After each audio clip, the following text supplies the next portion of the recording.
ఈ ఎపిసోడ్లో తన సొంత చెల్లెలి మీద పడ్డ ఈ భయంకరమైన నిందను ఆండాలు ఎలా ఎదుర్కొంటుంది? అమాయకురాలైన స్వప్న కన్నీళ్ల వెనుక ఉన్న కుట్రని ఆండాలు పసిగట్టిందా? ఈ ఆడపడుచు మెగా సిరీస్ 2వ ఎపిసోడ్లో విపులంగా చూద్దాం. హాల్ మధ్యలో స్వప్న బ్యాగ్లోని వస్తువులు కింద పడి ఉన్నాయి.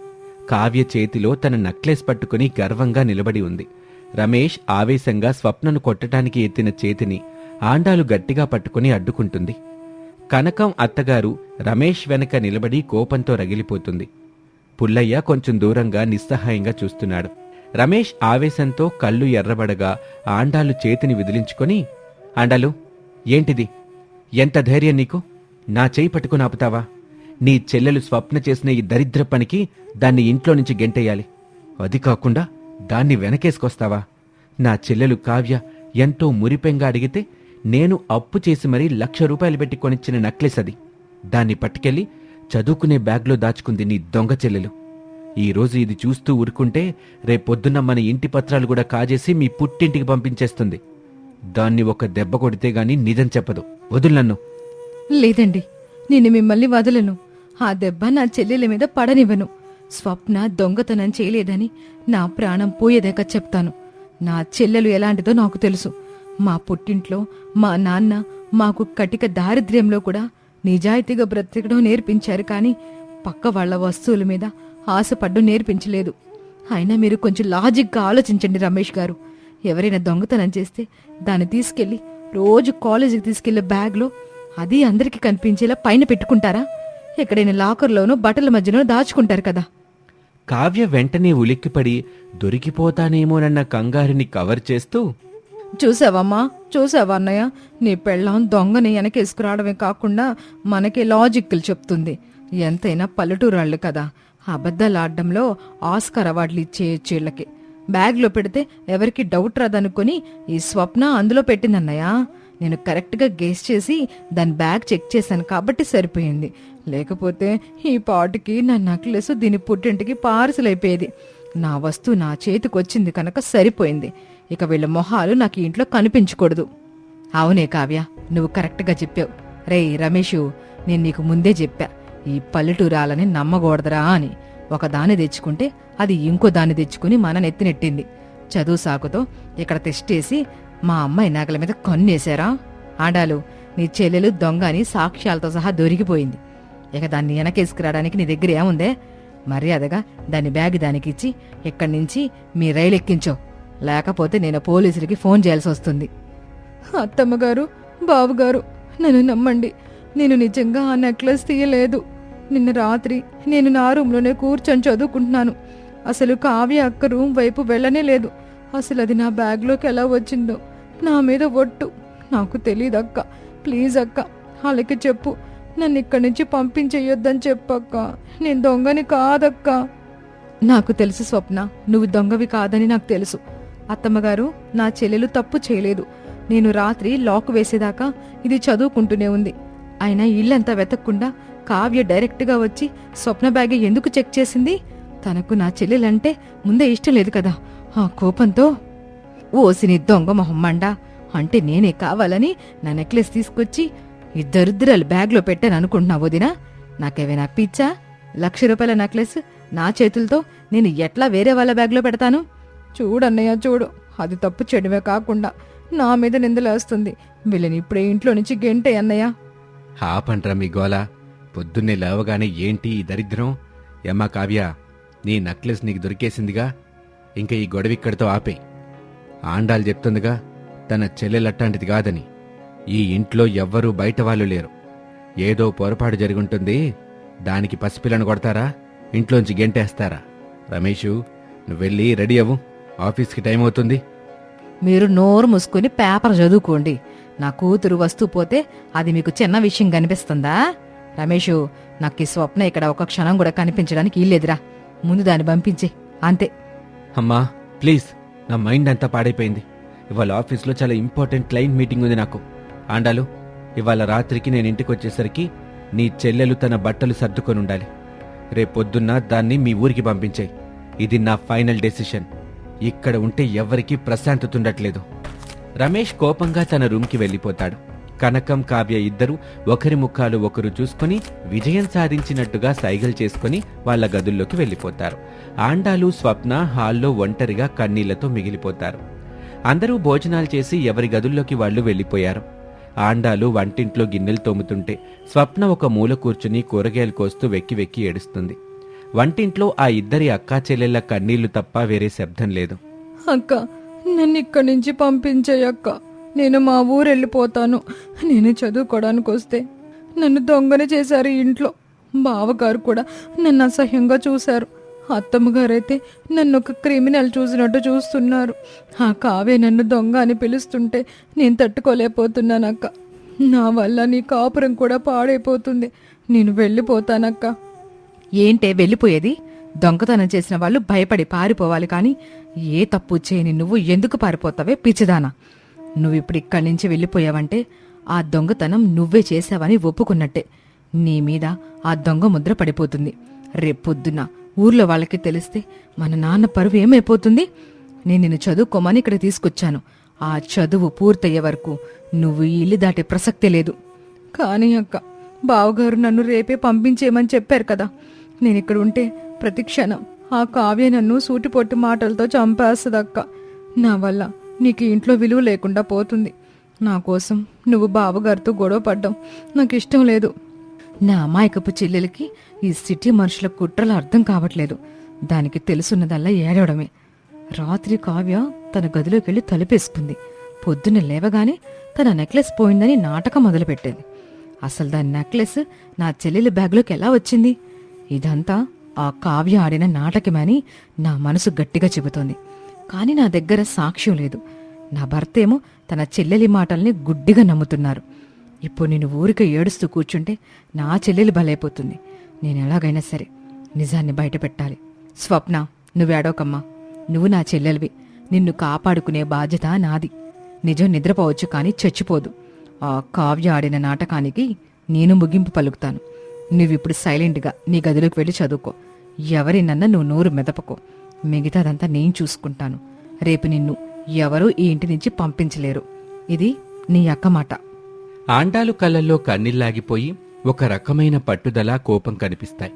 తన చెల్లెలకి జరిగిన అన్యాయానికి ఎలాగైనా సమాధానం చెప్పాలని ఆమె గట్టిగా నిర్ణయించుకుంది. సాయంత్రం వాతావరణం చల్లగా ఉంది. బాల్కనీలో 2 కుర్చీలు వేసుకుని కనకం, కావ్య కాఫీ తాగుతూ మాట్లాడుకుంటున్నారు. కావ్య చేతిలో ఆ డైమండ్ నెక్లెస్ ఉంది.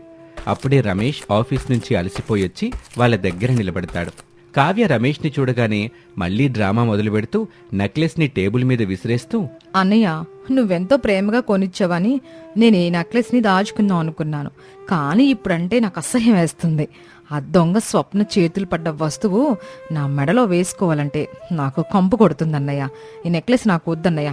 దీన్ని తీసుకెళ్లి ఆ స్వప్న మొహానే కొట్టి దానింటి నుంచి తరిమి. అవునరా రమేష్, నా కూతురు ఎంత బాధపడుతుందో చూడు. నువ్వు ఎంతో కష్టపడి కొనిచ్చిన వస్తువుకి ఈ ఇంట్లో రక్షణ లేకుండా పోయింది. అసలు ఈ ఆండాలకి ఎంత పొగర్రా. నువ్వు కొట్టబోతే నీ చేపట్టుకుని ఆపుద్దా? మొగుడికి ఎదురు తిరిగే పెళ్ళాన్ని నేనెక్కడ చూడలేదురా బాబు. తన చెల్లెలు దొంగతనం చేసిందని సాక్ష్యాలతో దొరికిపోయినా కళ్ళు మూసుకుని దానే వెనకేసుకొస్తుందది. రేపొద్దున ఇల్లు గుళ్ళ చేసి మీ పుట్టింటి తీసుకెళ్ళినా కూడా ఆ ఆండాలు ఎట్టాగే తన ఆళ్ళకి సపోర్ట్ చేసుద్దిరా. నువ్వింకా దీన్ని ఉపేక్షిస్తే నేనెత్తిన గొడ్డేయడం ఖాయం. అవునమ్మా, ఇవాళ పొద్దున్న ఆండాలు నా చేయి పట్టుకుని ఆపటం నాకు కూడా అస్సలు నచ్చలేదు. నేను కేవలం కావ్యకి న్యాయం చేద్దామనే కదా కోపడ్డాను. తన చెల్లెలనే గుడ్డి ప్రేమతో నాకే ఎదురు చెప్తుంది. ఆ స్వప్న కూడా పైకి అమాయకంగా కనిపిస్తుంది, కానీ లోపల చాలా తెలివైంది. దాన్ని వాళ్ళ రాత్రికి రాత్రే ప్యాకప్ చేయిస్తాను. మీరు టెన్షన్ పడకండి. అమ్మయ్య, మా ప్లాన్ వర్కౌట్ అయింది. అన్నయ్యకి వదిన మీద ఉన్న నమ్మకం ఇవాళ పూర్తిగా పోయింది. ఇక రేపటి నుంచి ఈ ఇంట్లో స్వప్న పీడ వదిలిపోతుంది. ఆ తర్వాత ఆండాల్ని కూడా వంట మనుషులా చేసేసి మూలన కూర్చోపెడతాను. ఆ నెక్లెస్ ప్లాన్ భలే సక్సెస్ అయింది. అమ్మా, నేను వెళ్ళి ఫ్రెష్ అవుతాను. ఇవాళ రాత్రి ఈ ఇంట్లో సంగతి ఏంటో తెలుస్తాను. ఆండాలు తన చెల్లెలికి సపోర్ట్ చేస్తే నేను తట్టుకోను అని రమేష్ కోపంగా లోపలికి వెళ్తాడు. ఇక అందరూ భోజనాలు చేసి పడుకున్నారు.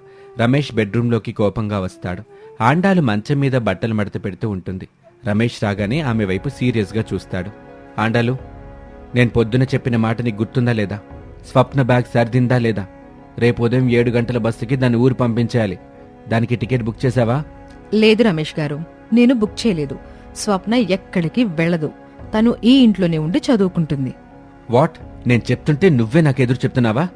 ఆండాలు, నీకు ఈ మధ్య పొగరు బాగా పెరిగిపోయింది.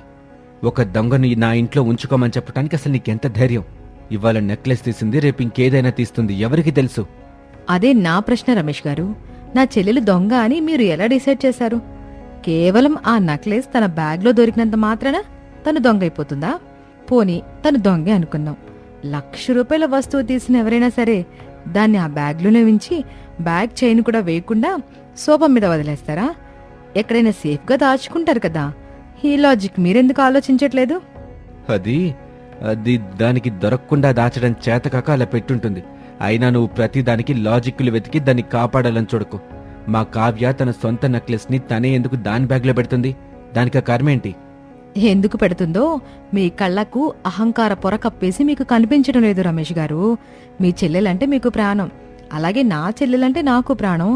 నా చెల్లెలు సిటీలో చదువుకొని ప్రయోజకురాలవ్వడం మీ చెల్లెలకి, అత్తమ్మగారికి అసలు ఇష్టం లేదు. అందుకే ఈ కుట్ర వేసి దాని మీద నిందల వేశారు. నేను రేపొద్దున్న ఊరెళ్ళి మా నాన్న కళ్ళలోకి చూసి ఏమని చెప్పాలి? నా చెల్లెలు దొంగతనం చేసిందని చెప్పాలా? అలా చెప్తే ఆయన గుండె ఆగిపోతుంది రమేష్ గారు. ఆయన పెంచిన పెంపకం అలాంటిది. అంటే నువ్వు చెప్పొచ్చేదేంటి? మా అమ్మ చెల్లెలు కావాలని కుట్ర చేశారనా? వాళ్ళని తప్పుబట్టి నీ దొంగ చెల్లెల్ని నెత్తిన పెట్టుకుంటావా? నేను నా చెల్లెలి మాటే నమ్ముతాను.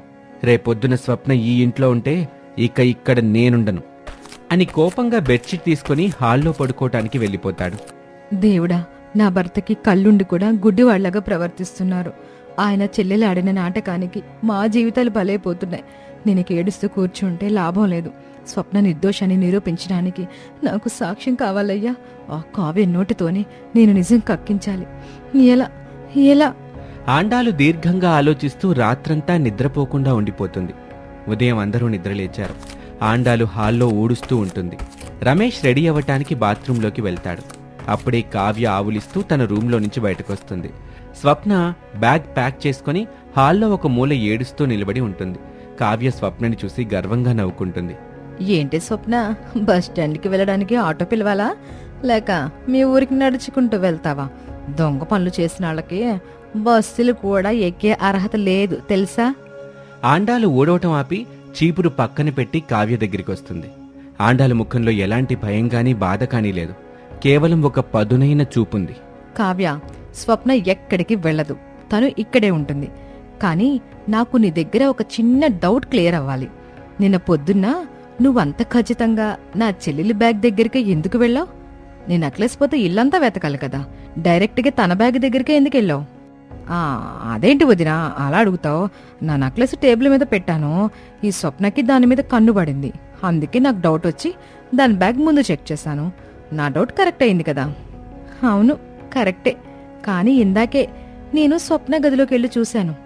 మొన్న రాత్రి వర్షం పడినప్పుడు స్వప్న బ్యాగ్ తడిచిపోయిందని దాన్ని బాల్కనీలో ఆరేసింది. రాత్రంతా ఆ బ్యాగ్ బాల్కనీలోనే ఆరుతూ ఉంది. తెల్లవారుజామున 6 గంటలకే దాన్ని తీసుకొచ్చి హాల్లో పెట్టింది. మరి నువ్వు రాత్రి టేబుల్ మీద పెట్టిన నెక్లెస్ బాల్కనీలో ఆరుతున్న స్వప్న బ్యాగ్లోకి రాత్రికి రాత్రి ఎలా దూరింది కావ్య? నెక్లెస్కి ఏమైనా కాళ్ళు మొలిచి నడుచుకుంటూ బాల్కనీలోకి వెళ్ళిందంటావా? అది వదినా, అంటే తను బాల్కనీలో పెట్టినప్పుడే తీసి పెట్టుకొని ఉంటుంది. అవునా? కానీ నిన్న రాత్రి నువ్వు తలుపు గడియ వేసుకుని నిద్రపోయావు కదా. స్వప్న నీ గదిలోకి వస్తే నీకు మెలకు రాలేదా? పోనీ తను తీసుకుందాం అనుకున్నా. నీ గది తలుపు మూసింది కదా కావ్య. అది వదినా, అంటే నేను ఆ నెక్లెస్ని నేనే బాల్కనీలో నేనెందుకు పెడతాను? నాకు తెలీదు. ఆ దొంగని నాకు తెలిసిందంతే. సరిగ్గా అప్పుడే బాత్రూం నుంచి బయటకొచ్చిన రమేష్ టవల్ తుడుచుకుంటూ అక్కడే నిలబడి కావ్య తడబడ్డాం.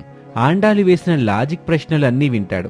రమేష్ మొహంలో ఇప్పుడొక అనుమానపు ఛాయ కనబడుతుంది. దొరికేవే కిలాడి. స్వప్న బ్యాగ్ రాత్రి బాల్కనీలో లేదు, నా దగ్గరే ఉంది. కానీ నీ నోటి వెంట నిజం కక్కించడానికి నేనాడిన చిన్న నాటకంలో నువ్వు బుక్ అయ్యావు. ఇప్పుడు రమేష్ గారి బుర్రలో కూడా అనుమాన పురుగు తొలచింది. నా చెల్లెలి మీద పడ్డ నిందని పూర్తిగా చెరిపేసేదాకా నేను నిద్రపోనే. చూశారు కదా, పల్లెటూరి అమాయకురాలనుకున్న ఆండాలు తన చెల్లెల్ని కాపాడుకోవటానికి ఎంతటి మాస్టర్ మైండ్లా మారిందో. కావ్య తడబాటుతో రమేష్ మనసులో అనుమానం మొదలైంది. మరి ఈ చిన్న క్లూతో ఆండాలు కావ్య కుట్రని పూర్తిగా ఎలా బయటపెడుతుంది? కనకం అత్తగారు ఈ నిజాన్ని ఎలా జీర్ణించుకుంటుంది? ఆడపడుచు వదినకి మధ్య జరిగే ఈ మహాసంగ్రామం ఏ తీరానికి చేరుతుందో వచ్చే ఎపిసోడ్లో చూద్దాం.